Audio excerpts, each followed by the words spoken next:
This is the DRC meeting for the lots in Hyattstown. I'm Christina Sorrento. I'm the chief of the Intake and Regulatory Coordination Division, and the lead reviewer is Philip Estes. The purpose of this meeting is for the applicant to ask any questions based upon the comments they received. This meeting is being live streamed and recorded. Philip will start us off by highlighting any of the major issues and then turn it over to the applicant. Go ahead, Philip. Thank you, Christina. Good morning, everyone. I'm just going to highlight some of the major comments and hand over to the applicant. First off, historic preservation. Just to note that this project site is located in the Hyattstown Historic District, and any modifications to the property would require a HOP, which is a historic area work permit, before it can be approved. Environment, stream valley buffer is a major comment. Please note that all water wells, structures, driveways, and any and all land disturbance must be kept outside of the stream valley buffer. Furthermore, the stream valley buffer would need to be restored and placed into a Category 1 conservation easement. Transportation, two major comments. One is regarding Old 100 Road, has a planned right-of-way of 80 feet. The applicant would be responsible for its full improvement along the length of its frontage. Frederick Road has a right-of-way of 30 feet, or right-of-way of 60 feet, 30 feet from center line for dedication. Complete street design guidelines apply as noted in the comments, and there are concerns with access points from Frederick Road, which is a state highway. So access needs to be consolidated. Fire and rescue, please note that the project or any project here will need to provide adequate fire department access and an on-site water supply. Water wells. There are concerns that the water well regulations cannot be met with the proposed concept because you would need to show an initial well, 2 replacement wells for each lot, and around the wells, 100-foot radius around each well with adequate separation. Zoning comments between the NR and the R200 zone, section 653 screening would apply. And at this time, staff is not supportive of a zone change from R200 to R60 because it would not be consistent with the current master plan. So this summarizes our major comments. I'll turn it over to the applicant.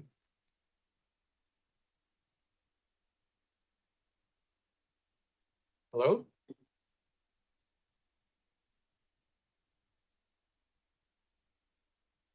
Is the applicant here?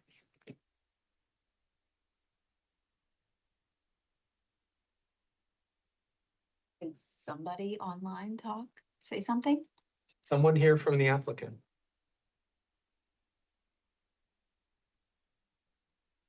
Maybe not. Roberto, can you say something? Oh, yeah. hi. This is Okay. Darcy. All right, so the audio is working. Okay, you can hear us. Yeah, Thanks for that. It doesn't appear we have anyone from the applicant's team here today.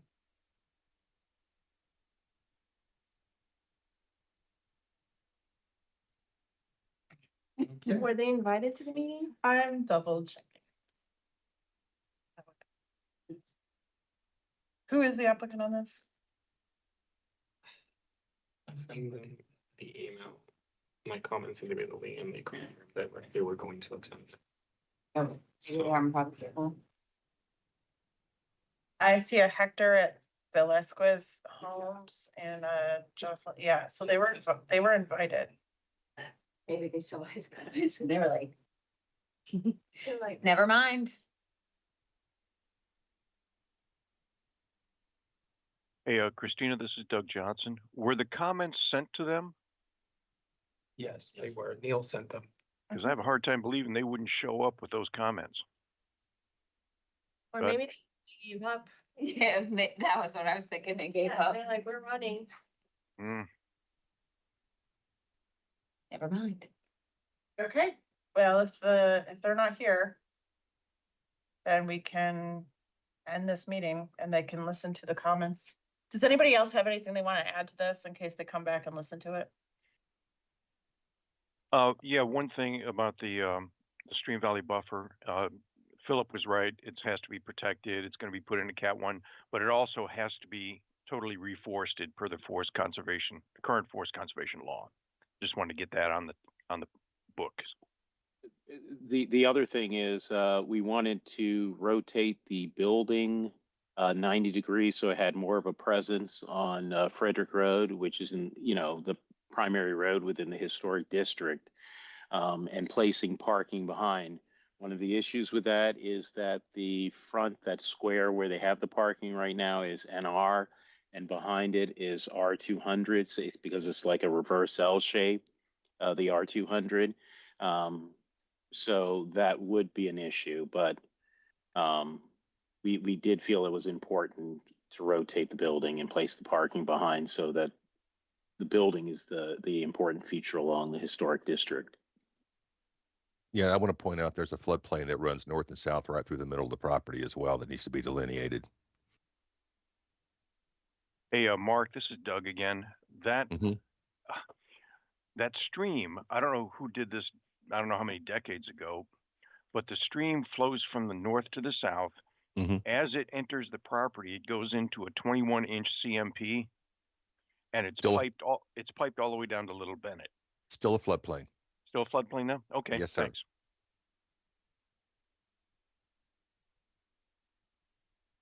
Okay. Thank you. All right. Thanks, everybody.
I'm Christina Sorrento. I'm the Hi, chief good of the morning. Intake and Regulatory Coordination Division. Good morning. This is the DRC meeting for Glen Farm, and your lead reviewer is Jonathan Casey.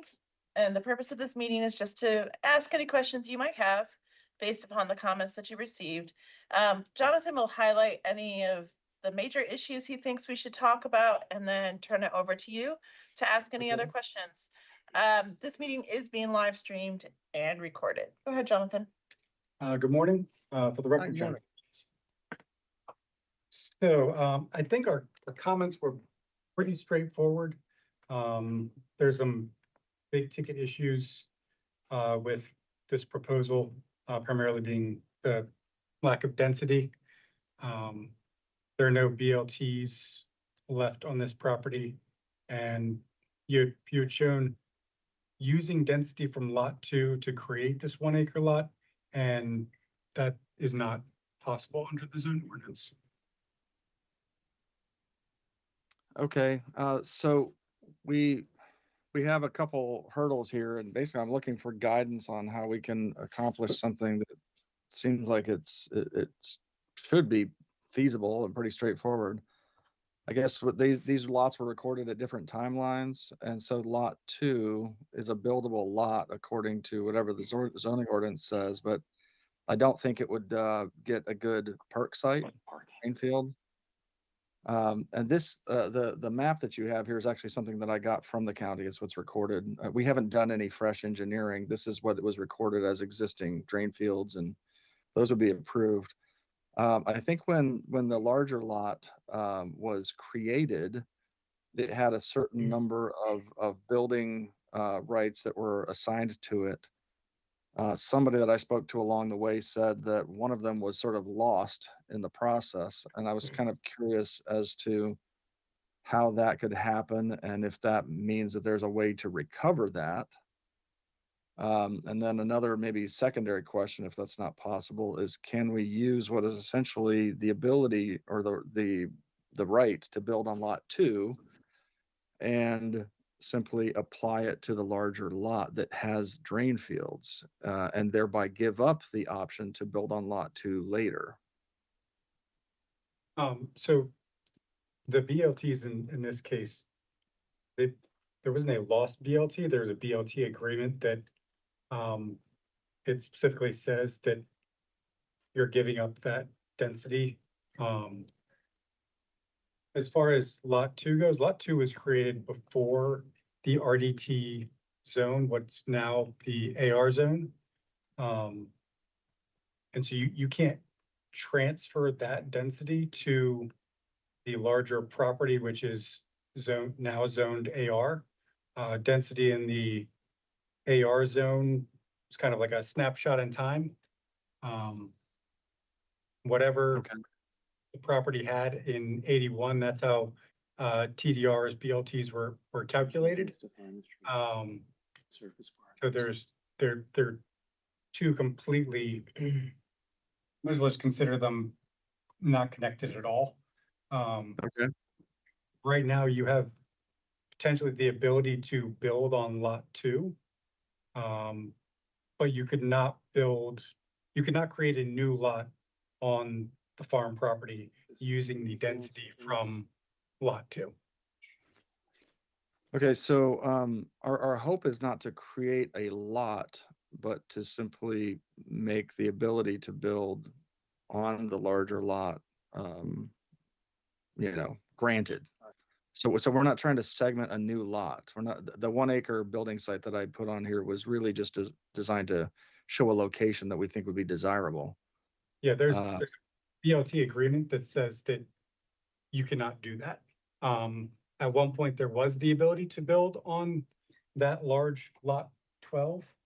Okay. But in the BLT agreement, it specifically says that you will no longer have that right. So let me say it differently. There was one development right left on that property that has since been severed and sold, and therefore the development potential is no longer exists. Is that accurate? Yes. Okay. So I understand. Sold. I'm sorry, I couldn't hear, pardon? There was a development right, a remaining development right for that property that has been sold. I see, okay. So I guess one of the questions would be, we have, I guess, technically the ability to build on lot 2, by right. We have a single entity a single family that owns both lots. What would happen if we tried to remove the lot line and combine lot 2 with lot 12, increasing the size of lot 12? We would have the street frontage of lot 2, which it looks like it's outside of the restrictions that are on the rest of lot 12 at the street frontage. Would we then be able to build by right on lot 2 and combine it with the septic fields that are on lot 12?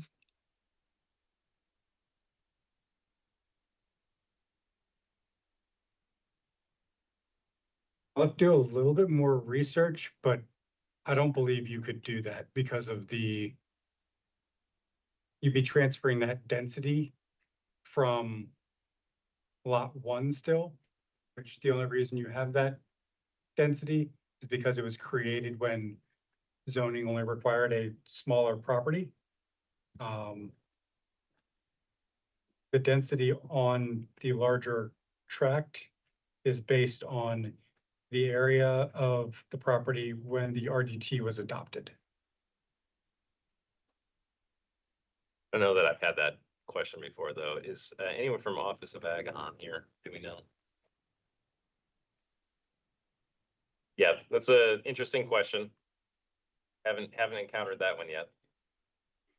So our hope in having this meeting, and I really do thank you all for being here, is I feel like we're in a kitchen. We've got all the ingredients to cook something. And I'm looking for a pathway because we have drain fields that were recorded in 2013. I'm struggling to understand how somebody could have recorded drain fields in 2013 and gone through that entire process on a lot that did not have the ability to build. But that was approved. So I'm sorry? with the building lot transfer, in order to sell that density, you have to show on a plan that you have a buildable lot. So basically you have to go through the entire process of basically getting up to the point where you could build a structure and all of the necessary improvements, including septic, Okay. to sell that BLT. And that's why it was shown on a plan, because it's part of the requirement. It is a buildable lot. So, And then in so doing, then somebody previously chose to forgo that and sell it. correct. And I believe that you'd have to check the BLT agreement, but I believe in the BLT agreement, it includes foregoing any use of the septic that was approved on that lot, because you're selling the entire lot. That essentially that density. Because you Okay. kind of be double dipping if you used it for that BLT and for another development. Okay, that makes sense. That's a 1-for-1 trade. Now, when we reintroduce a lot 2, which would have some inherent buildable rights on it, and we try to combine that with lot 12, I know I already asked that question. I'm not trying to be redundant. What we have is a family that owns the adjacent farm on the southern border of this larger property, lot 12. That would be on the right-hand side of the map that you see. And that is a functioning, active farm. It's a multi-generational farm. Lot 1, which is next to lot 2 there of those 3, is also owned by one of the children of the owner of the farm. And what we're looking to do is find a way to have one more buildable site so that more family can participate and be adjacent to what is already a family farm. So there's a lot of ingredients here that seem like this should be feasible, and we're just looking for guidance on how we can accomplish that.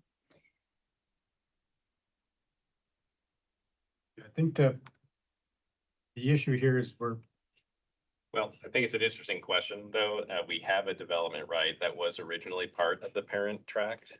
Were these a part of the original I'd have to go back and look at it. I think so.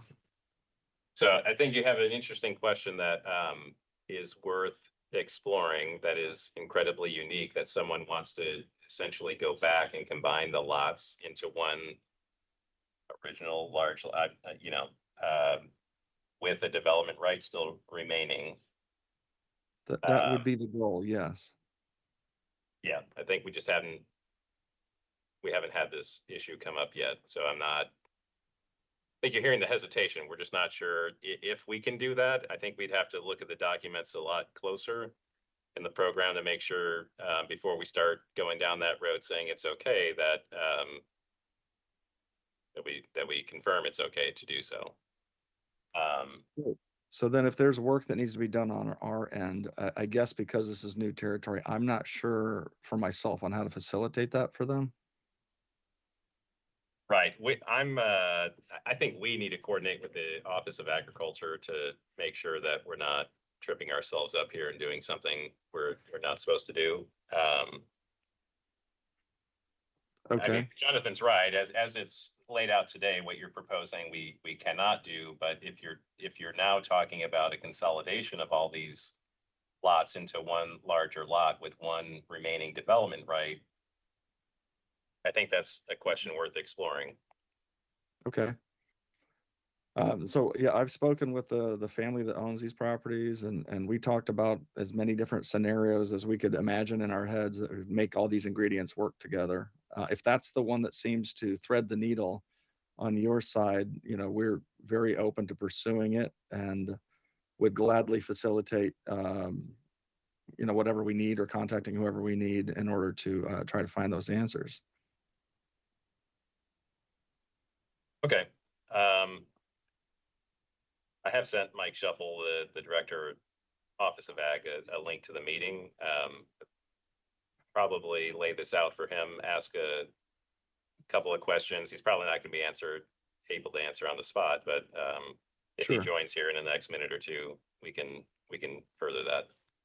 Any other questions while we give him a minute or two on any of the comments that you received?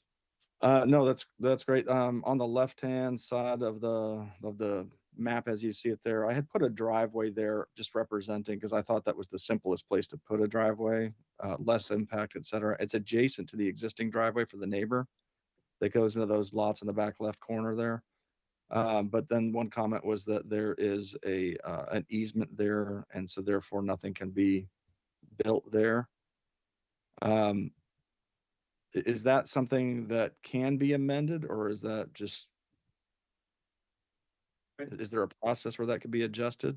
I don't think there's an easement. I think the record plat says access is denied. So for whatever reason, it looks like as part of the original plan, they created a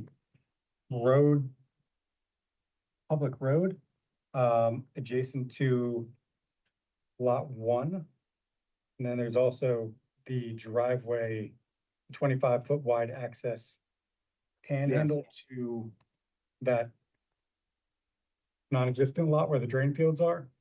I'd have to look into why exactly access was denied, but Okay. Yeah, so, and I guess that is the question. I didn't know if that's something that was done on the permitting side, or if that was something that the previous owner had wanted to record a certain way. And the reason I'm asking is, topographically speaking, you've got the driveway on the left side, you've got the driveway that goes to lot 1, you've got the access that goes to the farm that's all the way to the right side. They're all crossing from the road into the property over what is essentially the same. The ground is the same, the vegetation's the same. So I was trying to understand why you would have an access denied there. it might be a site distance issue. This is also, I believe, a rustic road, which, and then in addition, the goal of ultimately when you're creating a lot in the AR zone is to reduce the amount of agriculture that you're essentially taking out of production. Okay. So we would using the existing access points would essentially limit how much ag space you're bifurcating with the new house. Understood. The goal of the existing layout was to reduce the impact on the agricultural use of the land, and the owners of the land, as we pursue this, are hoping to leave the vast majority of what you see there in its current use. It's being grazed right now. There is some small crops that are put in some places, but it's mostly grazing right now. And none of that would really change except for the small area designated for a house, basically. Okay. I guess related to the other previous question, if lot 2 and lot 12 were in fact combined, we could incorporate lot 2 into the agricultural use, possibly in exchange for a 1 acre, buildable site that didn't require actually a new longer driveway to navigate through lot 2 to get to a better location. Yeah. I'd have to look at who put that access denied. I mean, we have to see the plat.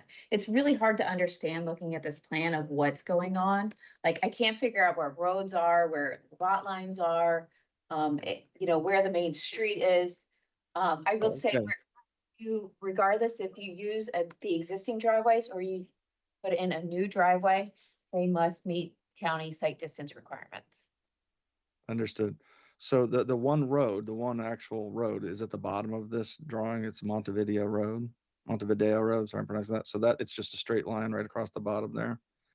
And then you have lots 1, 2, and 3 in the center of the picture there. Lot 1 currently has a house on it, an accessory building. That's part of the family's ownership. Lot 2 is the one that's in question that's vacant right now. And then lot 12 surrounds lots 1, 2, and 3 there. And so it has road frontage on both the left and the right side at the bottom against Montevideo Road there. So there's a consistent road frontage across this. And I guess if you were to look at the spirit of the rules, we could build a driveway that goes into lot 2 because of its building, it being a buildable lot. But if we were to forego that and potentially move to the left, where I had drawn in a driveway or somewhere closer to that, it would not increase the density or the number of new roads or driveways. It would just relocate it. Well, hypothetically, if you were to build a new house on this property, your first option would be to use one of the existing access points. Okay. There's a driveway directly to the left of where the proposed driveway is. Okay. I believe that is a shared driveway that says you're allowed to have access to lot 13 and lot 12. So if you build on lot 12, then you would have the right to use that existing driveway, subject to, fire and rescue improvements. All right, that's excellent feedback. Thank you very much. So you have about 5 minutes left, Yeah. and Mike Sheffield has joined us, so I think we should talk about that issue. Of course. Hi, Mike. Yeah, thank you thanks. for joining us. Yeah, good morning, everybody. So what's the question that you would like me to address? Sure, certainly. So we have a property here that's shown on the screen. It's lot 12. That's a 48-acre property. That was, I think, it had a building right that was sold previously. The same people that own that lot also own lot 2, which is bordered in red in the image there. That lot has a building right on it. And the question is, if we were to combine lot 2 with lot 12, could we, by putting them back together, open up the option to place a house in a better location on lot 12? So I would say if there was no private BLT easement encumbering lot 12, I would say possibly. But due to this encumbrance, the terms and conditions are pretty clear. Lot 12 is undevelopable. Okay. May I ask from a practical standpoint, when was that agreement? Was that the previous owner who signed that, sold it? Yes, sir. October 17th, 2013. Okay. Thank you. That's very helpful. Um, if so, then a secondary question would be if we were to put a house on lot 2, but we were unable to get a good perk site on lot 2, because they own both properties, is it possible to have a perk site that goes onto lot 12 as an easement? Septic easement on a private BLT easement, I would say possibly. That's not ultimately all of my decision. I'd have to talk with our attorney. Okay. It's not a hard yes or a hard no. I would say just we the county as the grantee of the easement would have to see why is that a benefit. So I'm just thinking out loud here. So it's either neither a yes or a no at this point, but just further conversation. The reason we ask is that to the left of lot 2, we have lot 3 there. The owner of that lot is a different party. Yep. And has not been able to build on lot 3 because he has run into issues with getting a good perk site. Well And so aware of the septic issues out there. I got it. So knowing that that's probably an issue, we're hoping to maybe pool the resources and get a positive result in that way. So thank you for joining on for this. Who would I speak with regarding clearing up the easement for a septic field? Start with me. Okay. Patrick and the team up there has my contact information. Okay. Yeah. All right. You need a follow-up meeting? Yeah, it's like, Mike, we'll set up a follow-up meeting, because I think we're running up on time. Yeah. Yeah, I appreciate you jumping on. I think course. there are a lot of issues here that we're gonna have to try to help untangle, and we might not be able to untangle them all at the moment, so. And we also Yeah, be want happy to to, join further discussion. yeah, we need to bring in DPS well and septic on Right, the gotta discussion. get as well. Heidi in, so. Yeah, we will have to set up a follow-up meeting. Okay. That's great. Thank you all for being on this meeting. I really appreciate your time. Of course. Thank you. All right, thanks, All right. everybody. Thank you. Have a great day. Yes, you too. What's BLT?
Tina Sorrento. I'm the chief of the Intake and Regulatory Coordination Division, and this is the DRC meeting for Mountain Valley Community Solar.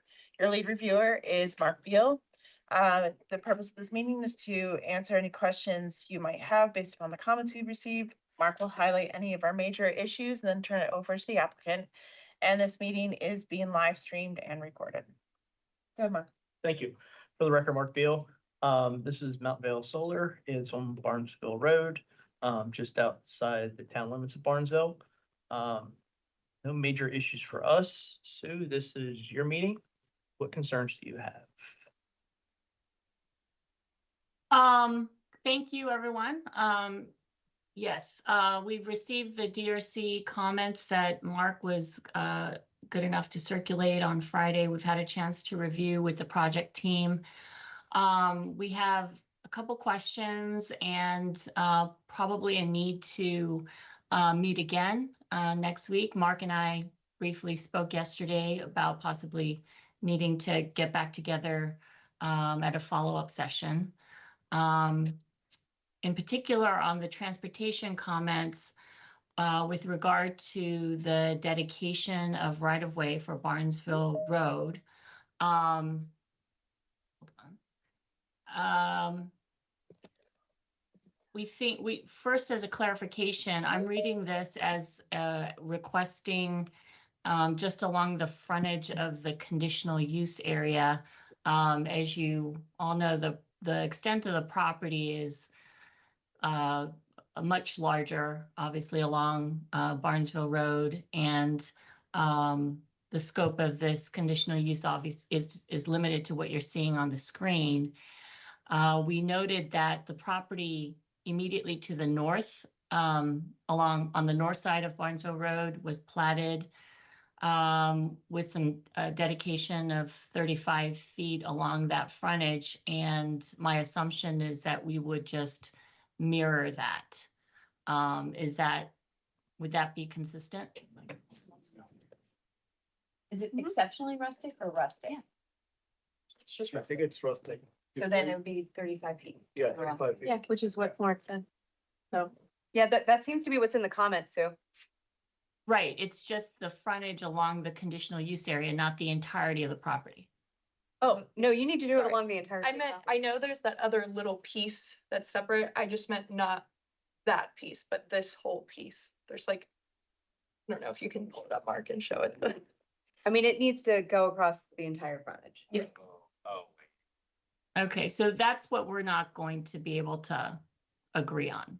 I think the scope of this conditional use area is specifically defined, and we're not platting. This is not a record plat.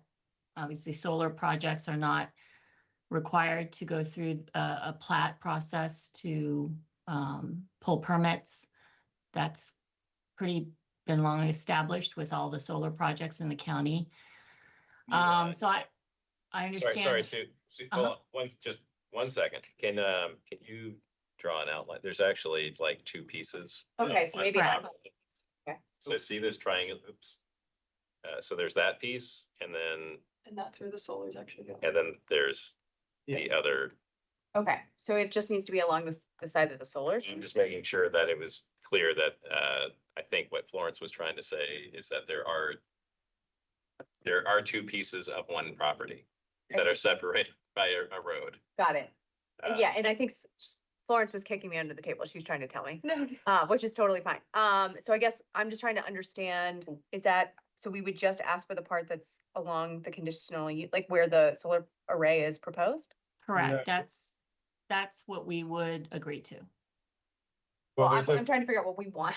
there's already been a precedent set with previous conditional use for solar on Zion, where dedication was required and dedication was provided by deed. Yeah, that's what Rebecca was saying.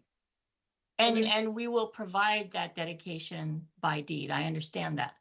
But the scope of the dedication should only be along the conditional use frontage. I don't understand the nexus in terms of the rest of this property is remaining in agricultural use. And it's not being platted.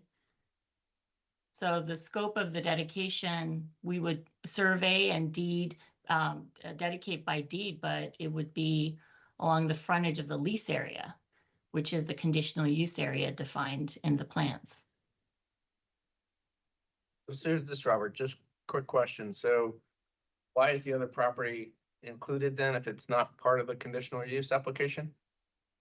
It wasn't included. It was part of the NRI FSD because we try to argue that it shouldn't be part of the NRI, but based on the Property. yeah, the property. It's But- property, we don't require frontage improvements on, I mean, if this was any, like a senior living facility or something, we wouldn't say you only do frontage on your conditional use area. Nobody would ever include the frontage of their property. But that I'm asking. the that would question. require a plat. No, I think you can do it by deed. we have accepted, DOT has also accepted dedication by deed. Plat is always I under- preferred, but you're not required to go through the record plat process, so deed is sufficient. I understand the mechanism. What I'm saying is that for any other use, like a senior living, assisted, whatever, it's a building construction. You can't do that without being on a platted property. You would go through a record plat. The entire property is then subject to preliminary plan, record plat. That's not what we're talking about here. Solar projects are not subject to that. There's got to be a meaning or difference between not having to go through that. The reason, the rationale for not having to go through preliminary plan was because these aren't occupiable structures Correct. that you don't have to go through the full preliminary plan process. That should be looked at as a benefit. Deeding a portion of right of way should be far easier than going through the full preliminary plan process. Because I'm curious to ask, what is the objection to? Well, the objection is the property owner, the rest of it is remaining in farmland. This is the conditional use area that's triggering this requirement. It should be limited to the conditional use area. The conditional use is on the property. The lease area was determined by you and the applicant. We go based on property. The conditional use area is defined by the line delineated. It's required by a hearing examiner to delineate the conditional use area. It is not the entire property. It is the dashed line that you see on this plan. Sounds like we're gonna need a follow-up meeting to discuss this in more detail. Yeah. So then also the using of the center line as the measure point, I think is confusing because the center line is actually not coincident with our property line. And I think it should be 35 feet from the property line, but that's a technical detail. So typically, if the opposite property is platted, it would be, if they have platted 35 feet, then you would plat 35 feet from the opposite right of way. Correct. And that's our property line. So It would be, so basically you would take the existing property line that was platted at 35 feet on center line and go 70 feet, and then that's where the line would be. So that's you- my point. It wasn't platted on center line. It was planted on their property line, which is 5 feet off center line to the north. So if you want to strip line of a what? site strip, huh? Center line of what? The road bed. So if you look at the Right, plat, but you don't on know the- if the road was actually in the center line of the road, or you have to look at the plats to I determine did look at where. the plat, Rebecca. I did look at the plat and the Look at plat, And determine. yeah, And I it looked at, is dedications the- from the opposite right of way line. right, and it's not the center line. That's fine. So Okay, it's 70 feet from the opposite right of way line. 35 feet. No, 70. Full 70. Oh, yeah, you're right. The It's okay. opposite on the north side, 70. Okay. We have The only requested exception to a, that, Pardon? to clarify, the only Mhm. exception to that is if the existing road does not fall within that 70 feet once it's drawn out, you may be required to provide additional dedication so the road is completely within the public right of way. Understood. I think the road is completely within the, would be within the 70, but it's, the measuring point is off by 5 feet, so. We've requested a meeting with the Rustic Roads Advisory Committee. We're confirmed for May 22nd. I think the other comments relate, the one other major comment or response is on the stormwater concept. We're ready to, we will be resubmitting tomorrow to DPS and addressing the comments. And if Mark, is Mark on the call or on Teams? I don't see Mark. Is there a DPS represented? Amy? I'm DPS zoning. I Oh. don't do stormwater management. Okay. Sorry. Is there someone on stormwater? Doesn't look like it, so. Okay. Well, we're gonna request expedited review. Hopefully they'll be able to take a quick look at it and, or request expedited and process it that way. We'll be submitting it tomorrow. I think, Mark, we should be able to at least get an email confirming that it is approvable. I think we've done that in other cases to kind of move things along. And then I don't know if I asked Bowman, Leah, did you see my question about the drainage study? Is that something that, or storm drain comment from DOT? I believe that should have been typically provided to DPS with the stormwater concept. So we should be able to provide that. I did, yes. Oh, sorry. Go ahead. Oh, I did see the email. We are looking into it, if that's a requirement or not. Downwind study is required as part of this development here. It's Okay. you're still adding impervious area to this. So you will have to look at this downwind analysis, the entire existing downstream analysis that needs to be looked at. Understood. Okay, well, I didn't really have anything other than what I've already spoken to. So Mark, we will try to stay to your schedule as much. I mean, I don't think we can slip it because of the August recess. So we're really pushing to maintain the schedule that you've outlined at the end of your memo. Okay, thank you. Yeah, we'll set that up quickly, understanding that, yeah, we think the dedication applies to the entire property, not just the special exception area. I'd be surprised if we didn't apply that on every other case that I've reviewed, but we'll talk about that one further. Okay, and I've already marked my calendar for next Tuesday. We're ready to meet anytime. Mark, you indicate, you want to give us a time slot. Okay. Okay. All right. Thank you all. Appreciate it.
Meeting for Muncaster Mill Property. I'm Christina Sorrento. I'm the Chief of the Intake and Regulatory Coordination Division. And Mark Beal is your lead reviewer. The purpose of this meeting is for you to ask any questions based upon the comments you received. This meeting is being live streamed and recorded. Mark will highlight some of the major items we should discuss first and then turn it over to the applicant. Go ahead, Mark. Morning, for the record, Mark Beal, zoning planner, Hope County. We actually didn't have any major comments with this. This is the Design for Life project, already has an approved conditional use associated with it. This is the applicant's turn to ask questions.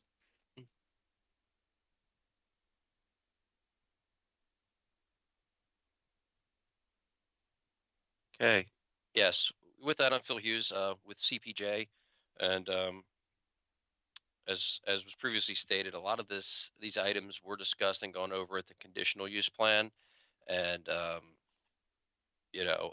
and discussed then, and a lot of resolution was resolved, or items were resolved during that time frame. A couple of the items or most of the items that we wanted to discuss were with county transportation. So I mean, I think at this time, there's a couple just ones that we would like to just touch on, and then set up a separate meeting with county transportation and other associated members to go over these comments and discuss them in more detail so that we can address them and get these plans turned around and back into you guys. One of the main one was the 80-foot right-of-way. We believe we have that. There are some additional plats where some land was dedicated during SHA. Plat 56-169 shows that dedication along with our survey. So I think we were dedicating, actually, I think 45 feet almost on our side. So the street currently has the 80-foot right-of-way. The other one was, I guess, the existing side path that was shown, and this was discussed at the conditional use plan, where it is partially located on property and partially located off property, and will be in a PIE. I didn't know if anybody had any additional comments or concerns about that. So this is Jonathan Casey. I think there's a few comments on there from me. One about dedication, actually. Yes. And after making comments, I think I found where the state acquired additional property as part of the like ICC or something like that for the shared use path. That previous dedication just needs to be shown on the plan. Yeah. And we will add that. Yeah, I don't think we had any issues associated with that. One of the main questions was the bus shelter, and this was made by Brenda, to the north of the property, and the bus shelter needed to be installed. And we were just wanted to coordinate with staff on this, as it is further north and is not adjacent, or abutting our property.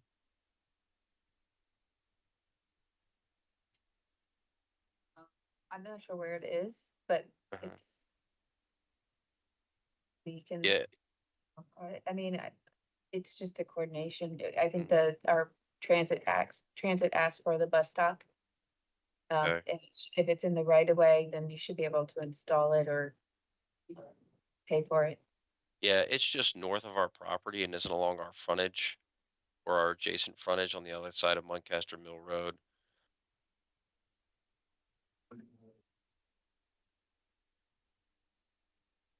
I don't know what to say. Like, I don't understand. Okay. Are you questioning whether you're responsible for it? Yes. Yeah, I think that was the initial question. With Wayne, if the idea was that given the density that's going on the site, he might be asking for the existing bus shelter to get moved to your frontage. So we can clarify on that. Okay. All right.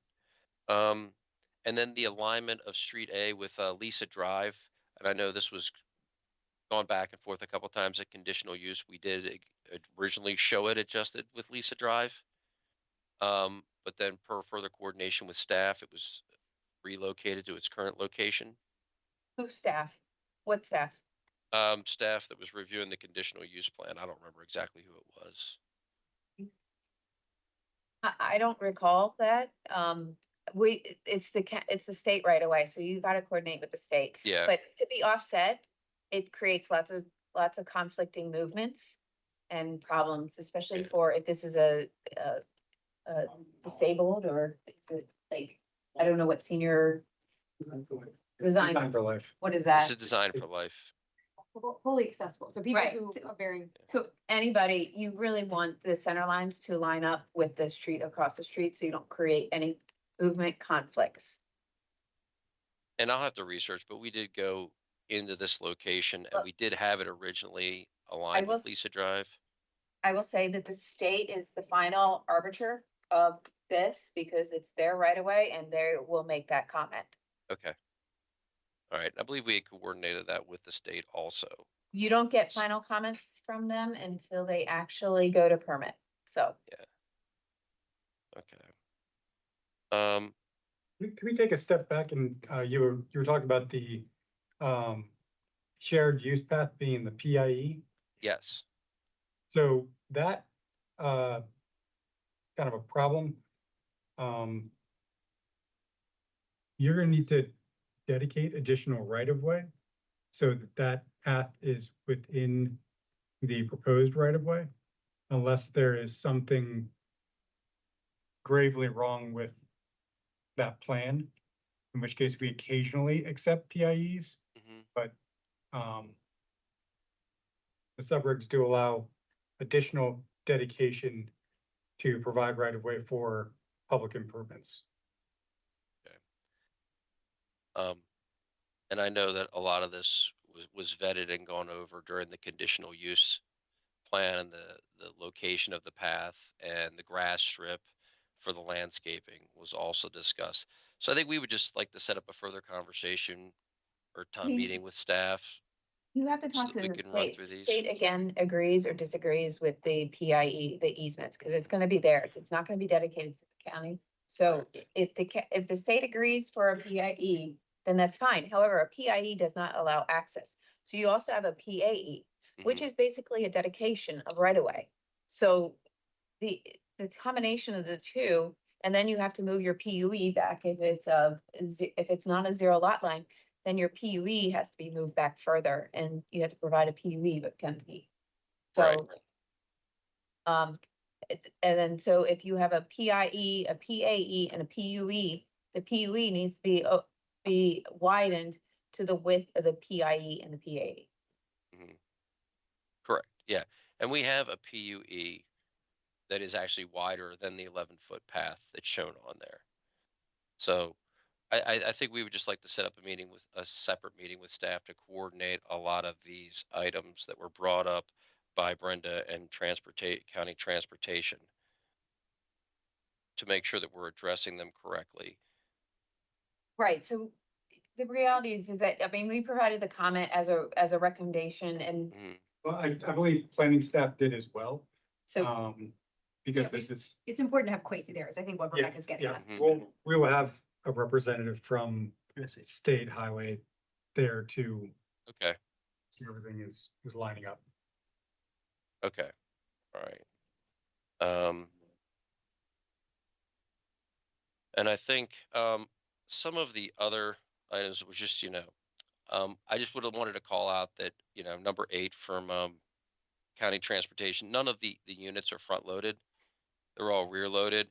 So there was a number of comments on that regarded front loaded units and, driveways and, adequate refuge. But we only have rear loaded units on the project.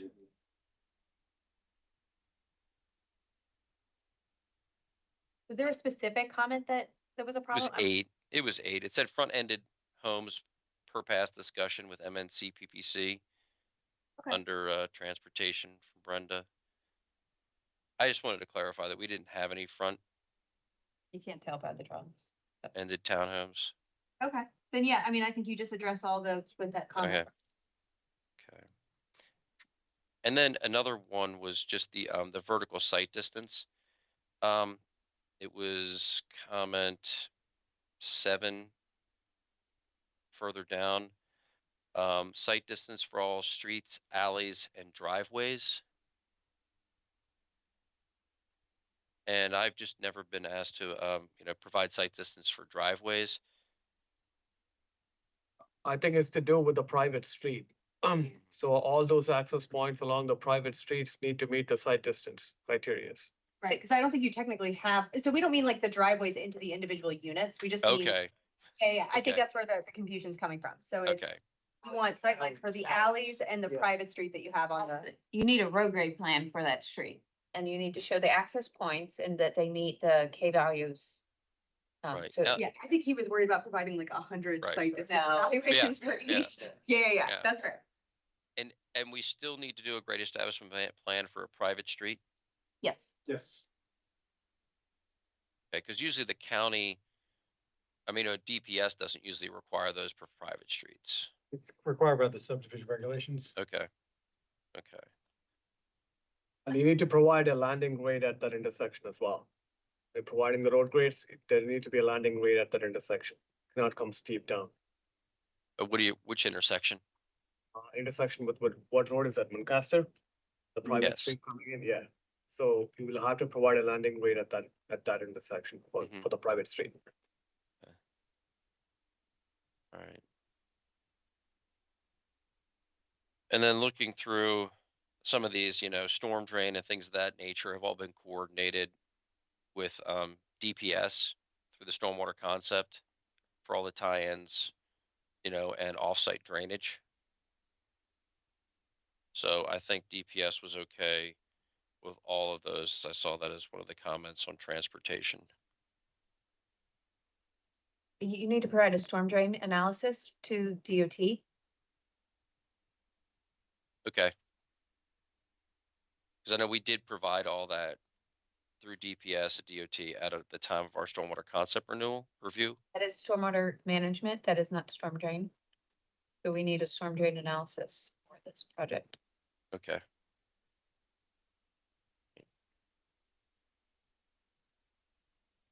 All right. I don't have any other questions. I think a lot of them will be handled, when we have our further meeting with Quasi and we can discuss all the SHA and frontage issues. Bill, do we want to ask about, there's some discussion of bike lanes on there. Is there anything we want to bring up now, or is that better for later? I think that could be covered when we talk with Quasi, because SHA is ultimately gonna, Actually, that's park planning. You guys would, park planning would dictate. Like, Oh, you're talking about the bikeable shoulders. Mhm. Yeah, no, we can talk about that in that meeting. That's fine. We can address that. The master plan conformance. And Chris or Ken, do you guys have any additional questions?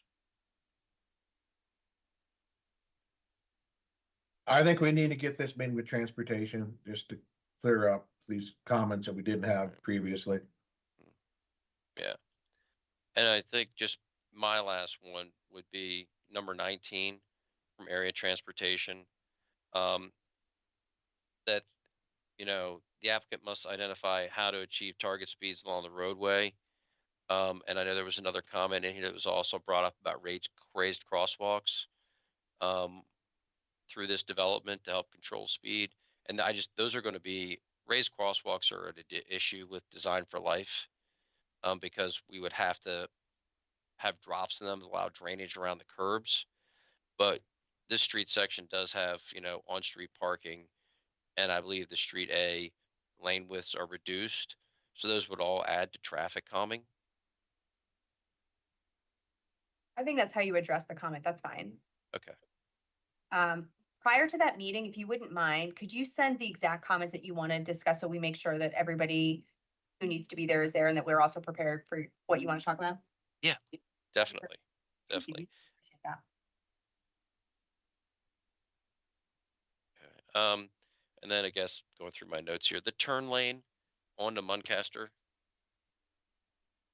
It was mentioned there's not enough stacking and that the parking is relatively close. That was another transportation comment. I guess we can handle that at the meeting also and just run through all of them.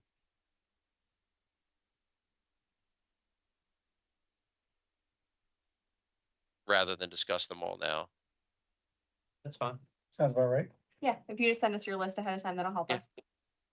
Definitely will do. Okay. Chris or Ken, anything else? Only thing I'd add is I believe our resubmission date is supposed to be 2 weeks from tomorrow. So, Phil, if you wouldn't mind trying to coordinate with these folks as soon as possible, and we'd appreciate you guys jumping on a meeting with us as soon as everyone's available, because we would like to hit that May 7th target, and I think we've got a fair amount to sort through here. Yeah, we would really appreciate you guys working with us. You know, you probably recall, we've been working on this for a few years now. It's been a tough process, but we're happy to be this far. We just need to get to the finish line and not have to wait till this fall for the hearing for a preliminary plan. Thank you. All right. Thanks, everybody. Appreciate your time. Thank you. Thanks.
DRC for Woodside Park Noise Drive in Down County.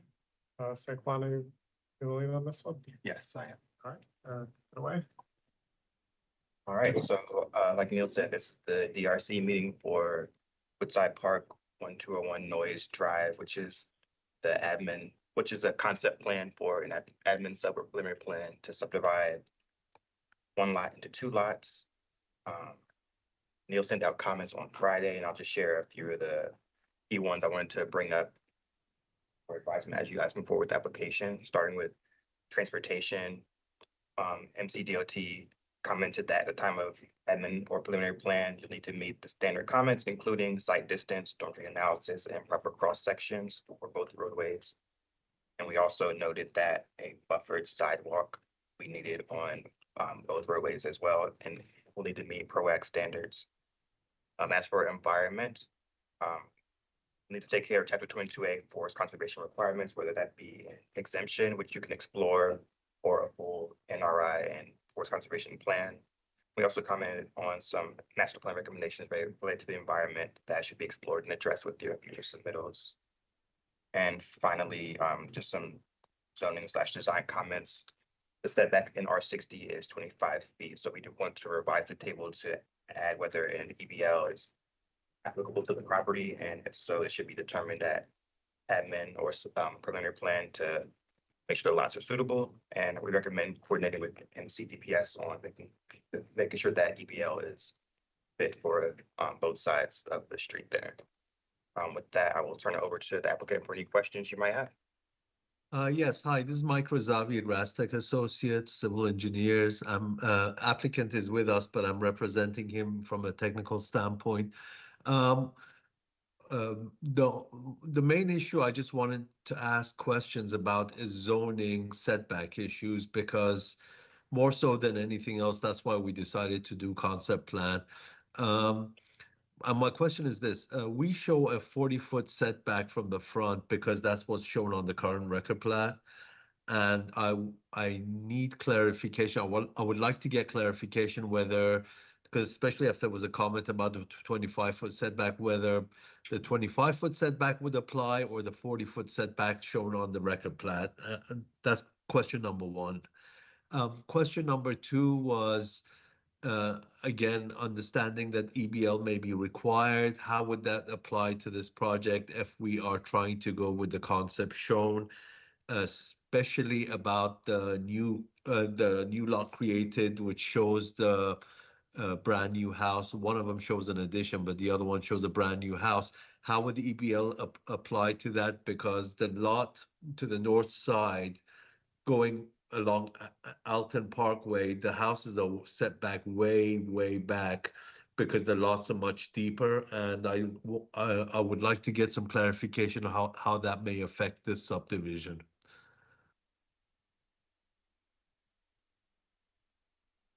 This is Amy with DPS zoning. Front setback, when you apply for building permit for this new house, the newly created lot, the established building line, need to be calculated using the adjacent properties that's required by the code.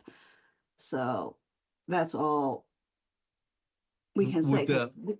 Would the adjacent properties be considered the existing house at the corner, which is part of this current property, for example? Because when you come in to apply for building permit for this new building, the properties is already subdivided. The existing house on this existing property that we're subdividing it, that will be one of the existing house to be used for the established building line calculation. The existing corner house, correct? Correct. Now, given that this lot is being subdivided into 2, can they just use the existing setback line that is prevalent to this existing house as currently shown? If you're rebuilding the existing house for that property, yes, you can use the existing house location, but for the newly created lot, you have to calculate it using the adjacent properties. Okay, so we have a problem where the adjacent properties to the north, the houses are set back really far away. In that, basically what would happen is this lot is not large enough to have such a setback, and I'm talking about the one to the north there. Do you see how far it's set back? So we, it's not gonna work to use that setback for that particular house. The only setback that would work is if we use the setback for the existing corner lot that we are subdividing. Well, unfortunately, zoning review, when you come to DPS to apply for building permit, we will ask for the EBL calculation using those existing houses. Unless you get a variance from Board of Appeal or during the subdivision, this application process, the planning board can grant you using a smaller number. Okay, and as you know, there are various ways of doing the EBL. One is to use the existing house. One is to use the houses on each side of the lot, and one to use that 300 feet down, on the same block, on the same side of the street. And I think that second one doesn't work, and I don't think incorporating the one on the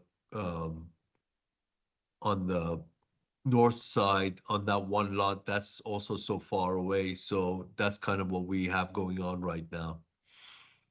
Yeah, there are multiple methods you can choose. You just choose one of the method and then provide the calculation. Well, all I'm talking about is when you apply for building permit. Okay, so right now you're a little bit early, but when you apply for building permit, the calculation, there are multiple methods. You pick one, and if the applicant has the option to pick whichever one that's most benefit them.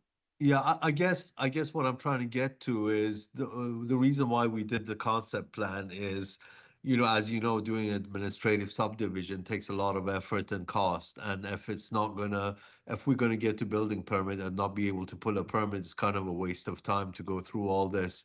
But I understand your comment about that being an issue that's resolved at building permit time, but we have to think about it now. And that's why I'm asking all these questions. The second question was related to the generally the setback on this property. I think on the comments I read 25 feet, the existing record plat shows a 40-foot setback. Which one would rule the requirement? Would it be the 25-foot front setback or 40-foot setback shown on the record plat?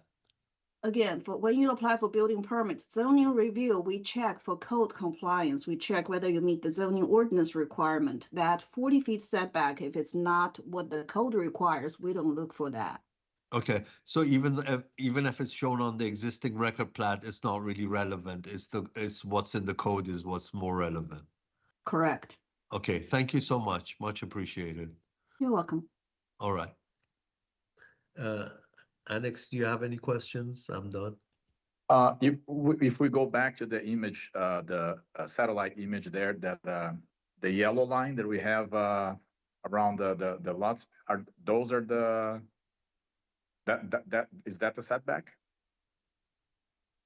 There's a yellow line on the, yes. So the yellow line all around that's the setback for the properties, correct? No, I think that's the lot lines. Property line. Am I correct? The yellow lines are the lot lines, correct? Yep. Okay, so the remaining area between the street, the road, and the line, that's just public right away. Yes, that's correct. Okay, thank you.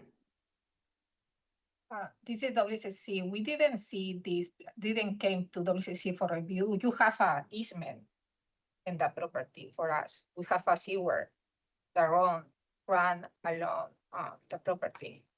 Which property? The corner lot? At the right side. Right side? On the subject property or on the neighboring property? No, 1201 Noise Drive. Yes. Yeah. So the easement is. I'm sorry, could you repeat that? Can you go? Along Alton Parkway. Okay, But is it outside the property line or is it inside the property line, the easement? Inside of the, look like it's inside of the property line. Right now, I cannot access to my, Can I ask you to email that to us if possible? yes, I have the. I cannot see it right now for some reason. Okay, if you could just email it to us, we could take it from there, basically. Sí, sí. Yeah. Yes, sir. Pero está allá. Sí. I see what point there. Stand up. And you check it. Yeah. It looks like it. Can you see? What's the line from the garage of the new building? Can you zoom in there?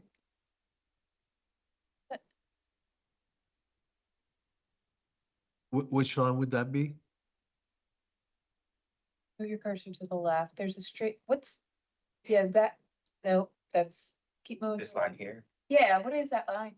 That's the setback line off the record plan. Oh, okay. Yeah, which That's I'm why- hearing it doesn't apply, but that's what's shown on the record plan. Right, and it appears like, I mean, well, yeah, so it appears like that might be in the location of where the WSSC easement is. Would that be the edge of the easement or the, No, We don't know. it just shows a line for where. okay, all right. If you could just provide that to us, we'll take it, we'll look at it and we'll see how it applies to the overall project.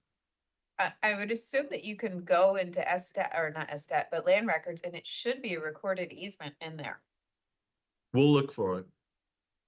I have information. I cannot see it. Where do you see it? Where In do you see it? WCC records, we have Okay. a way to see it, but I cannot see the image right now. Okay.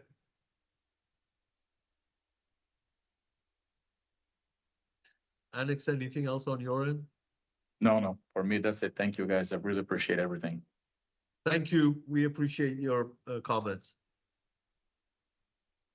All right, thank you, everyone. Thank you. All right, thank you. Bye-bye.